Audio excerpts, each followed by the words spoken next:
یوم یکجہتی کشمیر کو قومی دن کے طور پر تب تک منائیں گے جب تک کشمیریوں کو آزادی نہیں ملتی۔ ان خیالات کا اظہار بارسلونا میں یکجہتی کشمیر کے سلسلے میں منعقدہ پروگرام کے شرکاء نے دنیا نیوز سے گفتگو کرتے ہوئے کیا۔ ان کا مزید کیا کہنا تھا، آئیے دیکھتے ہیں۔ آج یوم یکجہتی کشمیر کے حوالے سے میں آپ کو بتاتا چلوں کہ یہ کئی سالوں سے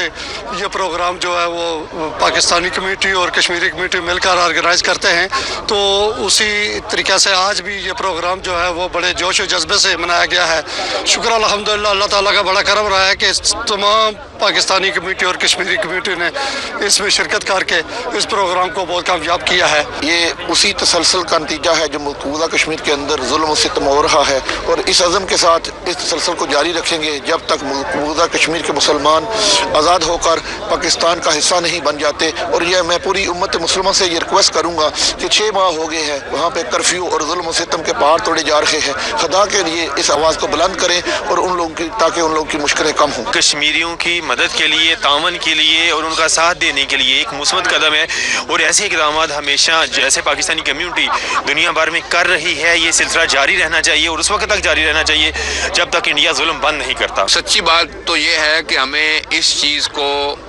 بھرپور سنجیدگی سے لینا چاہیے، بھرپور سنجیدگی کے ساتھ سٹڈی کرنا چاہیے، اور دلائل کے ساتھ جس ماحول اور معاشرے میں ہم رہ رہے ہیں یہاں لوگوں کو اس سے آگاہ کرنا چاہیے۔ انڈیا ایک بہت بڑی منڈی ہے اور یہ مفادات کی دنیا ہے، مفت میں آپ کے ساتھ کوئی نہیں جانے والا، اور جب گورنمنٹ آف پاکستان بھی وہ اقدامات نہیں لے رہی جو کہ لینے اشد ضروری ہیں اس وقت تو ہنگامی بنیادوں پر ہمارے وفود جو ہیں وہ دنیا بھر کے دارالحکومتوں میں گھومنے چاہیے، کہیں سے کوئی جا رہا ہو تو کوئی دوسرا آ رہا ہو، تاکہ اس شدت کا لوگوں کو احساس ہو، اس پریشانی کا جس سے میں کشمیری مبتلا ہیں پچھلے 180 دن سے۔ جب ہم یہ خالی کہہ دیں کہ ہم ان کے ساتھ ہیں، ہم ان کے حقوق کے لیے لڑیں گے، تو ظاہر ہے اس سے دنیا بھر کے جو ایوان ہیں جہاں پہ فیصلہ سازی ہوتی ہے وہ اس کو سنجیدہ نہیں لے رہے۔ اگر ہم یہ کہیں جی کہ ڈو اور ڈائی، آپ اس ایشو کو حل کرنے میں ہماری مدد کرتے ہو، ورنہ ہم خود بھی گئے اور انڈیا بھی گیا، پھر آپ بیچ دینا اپنی پروڈکٹس جو ہے نا انڈیا میں جا کے، پھر لوگوں کو شدت سے احساس ہوگا کہ اس مسئلے کی گریوٹی کیا ہے۔ جب ہماری طرف سے ایک رویہ ہی معذرت خانہ ہے، پھسا سا ہے، تو پھر ہم خالی بیان دے کے، میں حکومت پاکستان کی بات کر رہا ہوں، تو کشمیریوں کے لیے کوئی بڑی خدمت سر انجام نہیں دے رہے۔ لیکن اس ماحول میں اور اس معاشرے میں چاہے 2 لوگ بھی احتجاج کریں، انہیں کرنا چاہیے، ہر ویک احتجاج کرنا چاہیے، ہر سطح پر احتجاج ہونا چاہیے۔ جو ہمارے ممبران پارلیمنٹ ہیں ان سے ملاقاتیں کرنی چاہیے، یورپ بھر میں، یورپ کے سارے ایوانوں کے سامنے احتجاج ہونا چاہیے، وہاں پہ عرض داشتیں بھیجنی چاہیے، ان کو خط لکھنے چاہیے کہ ہم آپ کے سٹیزن ہیں اور ہمارے بھائیوں کے ساتھ یہ ظلم روا رکھا جا رہا ہے۔ فاسسٹ مودی جو ہے وہ 8 ملین لوگوں کو اس نے ایک جیل میں ڈال دیا ہے اور 180 دن ہو گئے ہیں، لوگ اس کو سنجیدہ کیوں نہیں لے رہے؟ اس لیے کہ ہم اس کو خود سنجیدہ نہیں لے رہے۔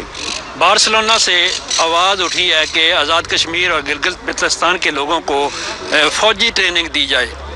آپ کیا سمجھتے ہیں؟ نہ صرف یہ کہ آزاد کشمیر اور گلگت بلتستان کے لوگوں کو لازمی فوجی ٹریننگ دی جائے، بلکہ پاکستان بھر میں اس کو لازمی فوجی ٹریننگ